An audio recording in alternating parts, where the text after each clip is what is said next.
everybody seemed to be, probably, based on my observation, they seem to be okay, even comfortable with the condition, because I didn't hear any complaints or comments about it. So I thought, well, I need to do something about the environment. But then as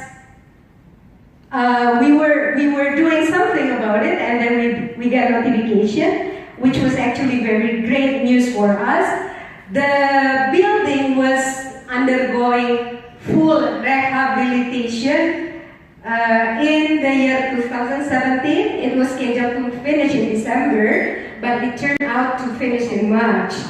So when I started to join the CESL project, CESL training and then required to do a project, first thing that crossed my mind is, okay, it's got to be a project that has to do with the school environment. So that's my decision. So I was thinking like, well, now that we have this good environment at the bottom, that's our school building now.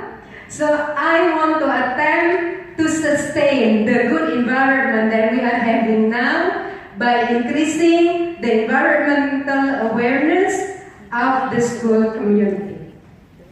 So this is my primary aim, that is increasing the environmental awareness of the school community, teachers, students, stakeholders, and I want to involve as many people as possible in this project so that that school community concept will really represented there. And then the secondary aim is to promote collaboration and ICT integration in the teaching learning process. My rationale is actually from the government regulation regarding the national standards of education, the standards of building and infrastructure, and also Curriculum 2013, which actually requires teachers to integrate collaboration and ICT in the teaching learning process. So once again, I'm trying to describe the project in a concise summary. So it's actually a cross-curriculum project involving 6 subject teachers, as you can see on the screen: Indonesian language, science, social studies, ICT, arts and culture, and home economic teachers. They are to do project-based learning with the environment theme, in which promoting or integrating collaboration and ICT. So this is the process that I underwent. So first of all, after the first face-to-face training of CESL, then I conducted a meeting, a project introduction to the whole school community, teachers and staff. And after that, because it's a cross-curriculum project, so we need to form a team. And after mapping the curriculum with the assistance of the vice principal curriculum, we found out that 6 teachers whom I mentioned earlier are very relevant to be involved in the project, because there are somewhere in the basic competencies of these 6 subjects are very relevant and very feasible to be developed to a project-based learning on environment theme. Okay? And then, the next step is each of these 6 teachers, they have to design their own project templates. They have to set the project aims, the title, the basic competencies from the curriculum that they took out and made into the project, and also everything. They make the template and they had to submit the project template to me, and then we talk about it. After that, they did or implement the project, and as the final stage, as their report, and also give feedback about the project in form of questionnaires and interview. As this project, they make video about global warming. For social studies, they make PowerPoint presentation about analysis of the market around the school.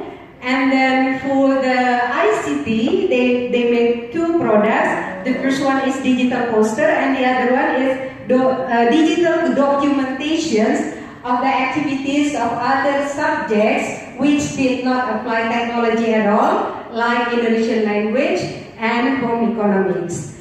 And then art and culture, they produce baskets from recycled product, in this case bottle. So they collected, sorted, cleaned everything, the bottle caps, and created, as you can see, the baskets. And the last one, home economics, they planted. So in the basic competencies, it is mentioned that the students are able to know and classify herbal plants and practice to plant herbal plants.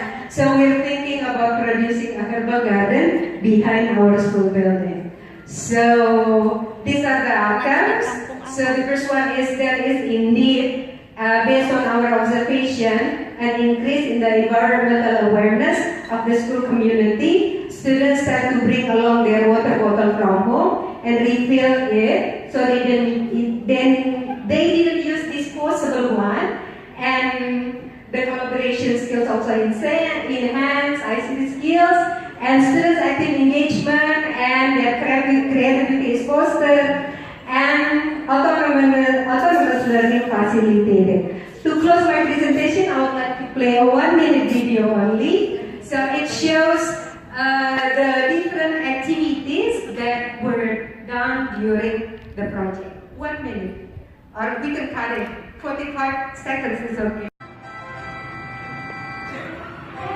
SMPN 224 sekolah kami tercinta, berasaskan Pancasila junjung tinggi ketuhanan, cinta orang tua, cinta negara, patuh pada guru, sayangi teman. Kami berjanji akan setia tuntut ilmu yang sangat berguna, jasamu tak kami lupakan. SMP 224. Yanni, your project is really ambitious. You have 2 aims and 6 subject teachers, and you managed to actually achieve the 2 aims successfully. I thought that was really impressive. It was not only just rich learning for the students, but your teachers as well. And you can see it through the evidence of students learning.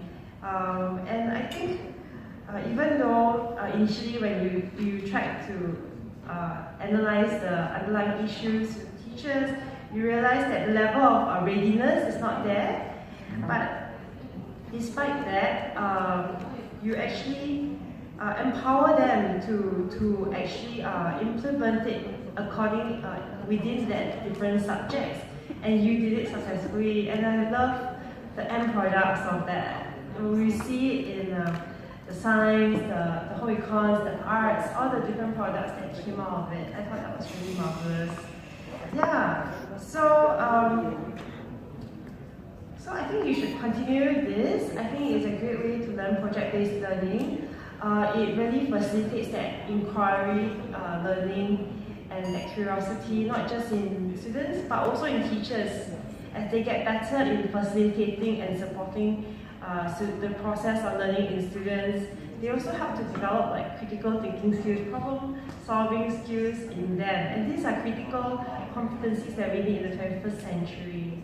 Yeah. So with that, yes, good job. Thank you.